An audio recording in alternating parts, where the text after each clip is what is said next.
कहानी आधारित है कर्ण की उदारता पर।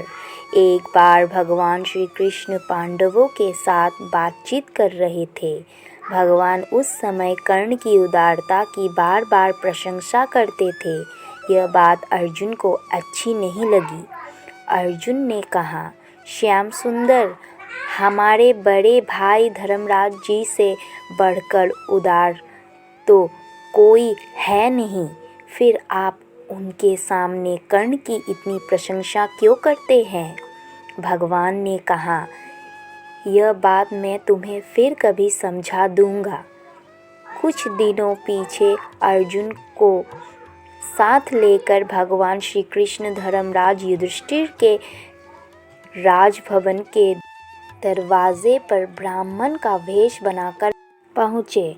उन्होंने धर्मराज से कहा, हमको एक मन चंदन की सूखी लकड़ी चाहिए, आप कृपया करके मंगा दे। उस दिन जोर की वर्षा हो रही थी। कहीं से भी लकड़ी लाने पर वो अवश्य भीग जाती। महाराज युधिष्ठिर ने नगर में अपने सेवक भेजे, किंतु संयोग की बात ऐसी कि कहीं भी चंदन की सूखी लकड़ी सेर आध सेर से अधिक नहीं मिली। युधिष्ठिर ने हाथ जोड़कर प्रार्थना की, आज सूखा चंदन मिल नहीं रहा है, आप लोग कोई और वस्तु चाहे तो तुरंत ही दी जा सकती है। भगवान ने कहा, सूखा चंदन नहीं मिलता तो ना सही, हमें कुछ और नहीं चाहिए। वहाँ से अर्जुन को साथ लिए उसी ब्राह्मण के वेश में भगवान कर्ण के यहाँ पहुँचे। कर्ण ने बड़ी श्रद्धा से उनका स्वागत किया। भगवान ने कहा, हमें इसी समय एक मन सूखी लकड़ी चाहिए। कर्ण ने दोनों ब्राह्मणों को आसन पर बैठाकर उनकी पूजा की। फिर धनुष चढ़ाकर उन्होंने बाण उठाया। बाण मार कर कर्ण ने अपने सुंदर महल के मूल्यवान किवाड़, चौखटे, पलंग आदि तोड़ डाले और लकड़ियों का ढेर लगा दिया। सब लकड़ियां चंदन की थी। यह देखकर भगवान ने कर्ण से कहा, तुमने सूखी लकड़ियों के लिए इतनी मूल्यवान वस्तुएं क्यों नष्ट की? कर्ण की उदारता।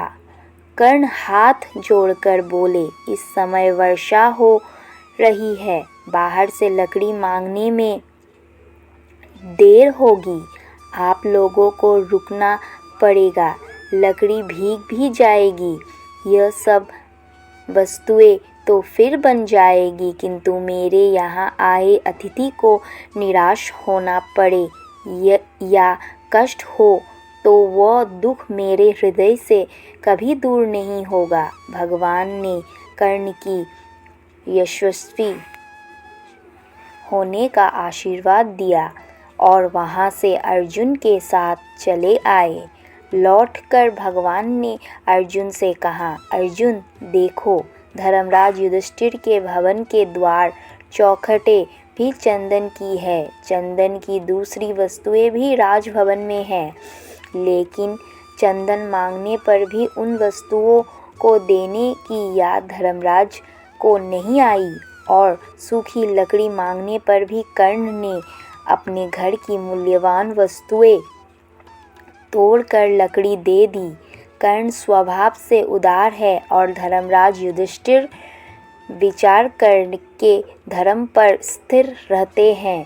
मैं इसी से कर्ण की प्रशंसा करता हूँ। इस कथा से हमें यह शिक्षा मिलती है कि परोपकार, उदारता, त्याग तथा अच्छे कर्म करने का स्वभाव बना लेना चाहिए। जो लोग नित्य अच्छे कर्म नहीं करते और सोचते रहते हैं कि कोई बड़ा अवसर आने पर वे महान त्याग या उपकार करेंगे, उनको अवसर आने पर यह बात सूझती ही नहीं कि वो महान त्याग किया कैसे जाए। जो छोटे छोटे अवसरों पर भी त्याग तथा उपकार करने का स्वभाव बना लेता है, वही महान कार्य करने में भी सफल होता है। भाइयों, बहनों और मेरे प्यारे भक्तजनों, अगर आपको मेरा यह कहानी पसंद आया हो तो प्लीज़ इसे लाइक करें, कमेंट करें और सब्सक्राइब करें। मैं एक नया यूट्यूबर हूँ, मुझे आपकी हेल्प और सपोर्ट की बहुत आवश्यकता है। आपके लाइक्स, आपके कमेंट एंड आपके सब्सक्रिप्शंस मेरे लिए बहुत ही महत्वपूर्ण हैं। कोई भी अगर भूल चूक हो तो मुझे कृपया कमेंट करके बताएं। और इन दिनों मैं कहानी ना दे पाई, इसीलिए मुझे कृपया क्षमा करें। मैं थोड़ी व्यस्त थी। धन्यवाद।